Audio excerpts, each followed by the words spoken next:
नमस्कार मैत्रिणींनो, भूमिकी रसोईमध्ये तुम्हा सर्वांचं स्वागत आहे। आज मी तुमच्यासोबत गरम मसाला रेसिपी शेअर करणार आहे। ही रेसिपी शेअर करायच्या आधी तुम्ही जर माझ्या चॅनलवर नवीन असाल तर माझ्या चॅनलला लाईक करा, शेअर करा आणि सबस्क्राईब करा आणि हा व्हिडिओ शेवटपर्यंत नक्की बघा। चला तर मग सुरू करूया आपण आपल्या रेसिपी। सर्वात प्रथम आपण धने भाजून घेऊया। धने हे मी मोठ्या कढईमध्ये भाजायला घेतले आहे। धने जवळपास अर्धा किलो आहे। धन्याचा प्रमाण मी जास्त घेत आहे, तुम्ही तुमच्या आवडीनुसार कमी जास्त करू शकता। धने हे आपल्याला कमी आचेवर आणि छान खमंग असा वास सुटेपर्यंत भाजून घ्यायचे। धन्यात मी तेल वगैरे काही टाकलेलं नाही आहे, तुम्ही बघू शकता। धन्याला छान कलर पण आला आहे आणि खमंग अशी वास पण सुटली आहे। अशा प्रकारे धने हे आपल्याला भाजून घ्यायचे आहे। इथे धने छान भाजून झाले आहे। धने भाजून झाल्यानंतर आता मी ते धने परातमध्ये काढून घेतले आहे आणि त्याला थोडे थंड व्हायसाठी ठेवला आहे। अशा प्रकारे धने माझी इथं भाजून झाले। बघा किती छान धने यांचा कलर पण चेंज झाला आहे। आता मी कढईमध्ये जिरा घेतला आहे, त्याच्यात 2 चमचे तेल टाकलं आहे आणि हे जिरा पण आपल्याला छान कमी आचेवर त्याचा कलर चेंज होईपर्यंत आपल्याला भाजून घ्यायचा आहे। अशा प्रकारे जिरा माझा इथं भाजून झालेला आहे आणि तुम्ही बघू शकता जिऱ्याला कलर पण छान आला आहे आणि छान असा तांबूस कलरचा जिरा खमंग अशी वास सुटली आहे। याच्यानंतर मी तेजपत्ता भाजून घेणार आहे।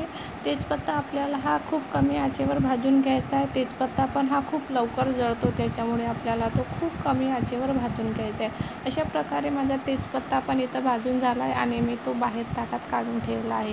याच्यानंतर मी काही खडे मसाले घेतले आहे, त्यामध्ये कर्णफूल, भेंडी विलायची, कलमी, सातजिरा, मिऱ्या, लवंग अशा प्रकारे सर्व मिश्रण त्याच्यामध्ये 1 चम्मच तेल टाकलं आहे आणि सर्व छान भाजून घेत आहे। त्या तुम्ही बघू शकता छान याला पण कलर चढलेला आहे आणि त्यामध्ये मी 10 ते 12 मिरच्या टाकल्या आहे आणि ते पण छान कलर येईपर्यंत आपल्याला भाजून घ्यायचं आहे। अशा प्रकारे माझे सर्व खडे मसाले हे भाजून झालेले आहे आणि मी आता हे थंड करायसाठी बाहेर काढलं आहे। चला तर मग आता आपण हे सर्व मिश्रण पिसून घेऊया। अशा प्रकारे मी हे मिक्सरच्या पात्रामध्ये सगळं टाकून त्याला छान बारीक करून घेत आहे आणि सर्व मसाले पिसून घेत आहे।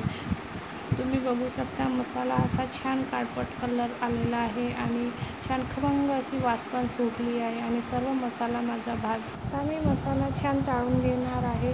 आपल्याला मसाला छान चाळून घ्यायचा आहे। मसाला चाळून घेतल्यानंतर आपल्याला छान हवाबंद डब्यामध्ये वर्षभर टिकेल अशा हवाबंद डब्यामध्ये आपल्याला ते भरून ठेवायचं आहे। अशा प्रकारे मसाला हा इथे रेडी झालेला आहे। मसाल्याचा कलर तुम्ही बघू शकता, किती छान कलर असा आलेला आहे, तांबूस झणझणीत अशी याला वास सुटलेली आहे।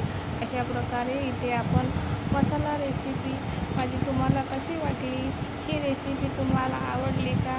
ज्यांना आवडली असेल त्यांनी प्लीज माझ्या रेसिपीला लाईक करा आणि कमेंटमध्ये नक्की सांगा की माझा व्हिडिओ तुम्हाला कसा वाटला।